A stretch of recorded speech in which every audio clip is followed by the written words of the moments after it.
1260 KDUZ News, I'm Mark Wodarczyk. A nearby domestic situation caused the lockdown of the Rockford Middle School yesterday morning. As a precautionary measure, the Wright County Sheriff's Office says they responded to a report of a domestic dispute in the 6100 block of Boulder Ridge Drive in the city of Rockford shortly after 8 yesterday morning. A suspect was believed to be inside the home at that location. The 34-year-old suspect was arrested at the residence at just after 1 in the afternoon for second-degree assault and terroristic threats. Due to the proximity of the Rockford Middle School, the decision was made to lock down the school until the conclusion of the incident. Officials say the lockdown was done as a precautionary measure in that there had been no threat made against any occupants of the school. Investigators are trying to find 150 pigs reportedly stolen from a farm in southern Minnesota. They also want to know if those responsible are the same thieves that stole nearly 600 pigs from an operation in KDUZ County. The Nicollet County Sheriff's Office was called Friday to a farm near Lafayette. The owner of the farm told deputies that he had gone in to cull all the market-ready pigs from his barns and found 150 animals missing. The stolen pigs have an estimated market value of more than $30,000. Investigators also are working with deputies from KDUZ County, where 590 pigs were stolen from a livestock operation near Lake Lillian on August 15th. The value of those pigs estimated at more than $100,000. Ag officials say they're still trying to determine how deeply last week's freeze has hurt corn and soybean yields in Minnesota. Several places had record lows last Thursday. Condition ratings have declined in the past week. 46% of the corn is in good shape and 43% of soybeans are rated good.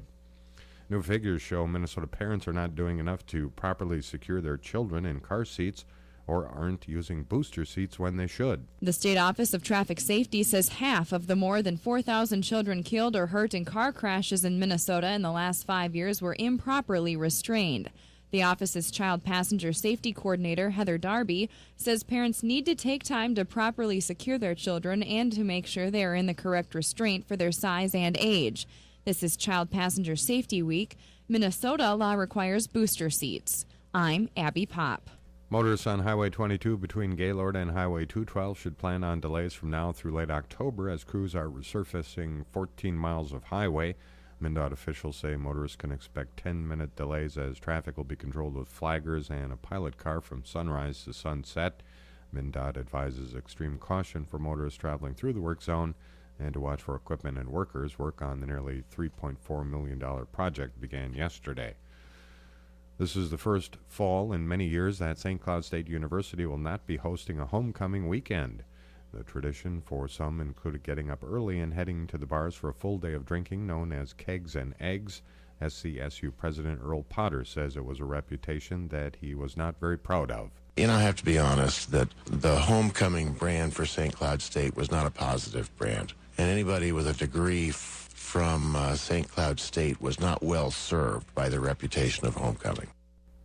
The school decided to scrap the tradition of homecoming earlier this year and revamp it into 4 Celebrate St. Cloud State weekends throughout the year. The SCSU Alumni Association is hosting the first event October 1st and 2nd when the Huskies host Northern State. First of the area high school homecoming celebrations begin this week. Waconia High School celebrates homecoming with events throughout the week. The coronation for homecoming royalty is Friday afternoon in the high school gym. The Wildcats host Hutchinson Friday night in the homecoming football game. The homecoming dance is Saturday from 8 till 11:30 in the evening at WHS Commons. No less than 11 area schools celebrate homecoming next week. The GOP reacts to the president's deficit reduction plan. More from ABC's Brad Wheelis. Focus on the White House. Republicans react to the president's attempt to raise taxes on the rich. House Speaker John Boehner. I don't believe that class warfare is leadership. Hold on, says President Obama. This is not class warfare. It's math. The president's deficit reduction plan includes $1.5 trillion in tax increases. Another distraction from jobs in the economy, the president dealing with a tricky diplomacy issue this week at the United Nations. ABC News White House correspondent Ann Compton. This is a real buzzsaw of a problem, Brad. Palestinians are fed up waiting and are trying a shortcut through the UN to creation of a Palestinian state. the president's own strategy in the Middle East failed, and he's forced to oppose the Palestinians on a goal he supports, but he says has to be negotiated with Israel. At a private Democratic fundraiser in New York, President Obama told the crowd that, quote, "We're in a battle for the hearts and minds of America." I'm Brad Wheelis, ABC News. The numbers show Minnesota retailers enjoyed solid back-to-school sales, but the coming holidays may be a different story. Minnesota retailing specialist Dave Brennan notes that with only 14% of companies planning to hire later this year, consumers will likely cut spending. 14% is a pretty weak number, and I think that suggests more of the same, and perhaps with somewhat higher unemployment levels in Minnesota, and certainly not the growth of jobs, which is absolutely critical to consumer spending. Brennan says many consumers are saving and paying down credit card debt, but that is keeping money out of the economy, which needs consumer dollars to recover. Fighting the Pagami Creek fire will keep crews busy for some time, so crew managers are setting up temporary facilities where firefighters can get proper food, rest, and health care.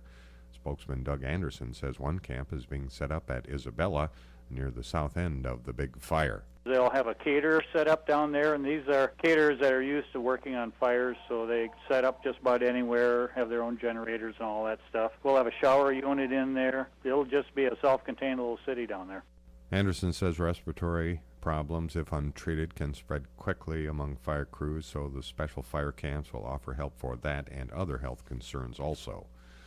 Many Minnesotans are out looking for things to do with this week's arrival of fall. Scott Ahmet at Ahmet's Hot Air Balloon Ride says he gets business from people who put such a journey on their bucket list. He stresses that taking a hot air balloon ride requires patience and flexibility. Once we lift off, we are traveling and we are one with the wind and weather. We travel for about an hour and we start looking for a place to land. Sometimes it takes us a little longer, sometimes we're right over the perfect place to land. Ahmet says they fly year-round, but the fall colors in the St. Croix Valley can make the trip a one-of-a-kind memory, and here we go. Up and away, my beautiful Up and away with the Fifth Dimension. Good crew to have. Minnesota Twins are part of some baseball history yesterday afternoon in the Bronx. Mariano Rivera of the Yankees got career save number 602 to set the major league record in the Yankees' 6-4 win over the Twins. Rivera sets and deals. Strike three, ball game over, Yankees win, and it's perfect because the greatest closer in history now has the most saves in history with 602.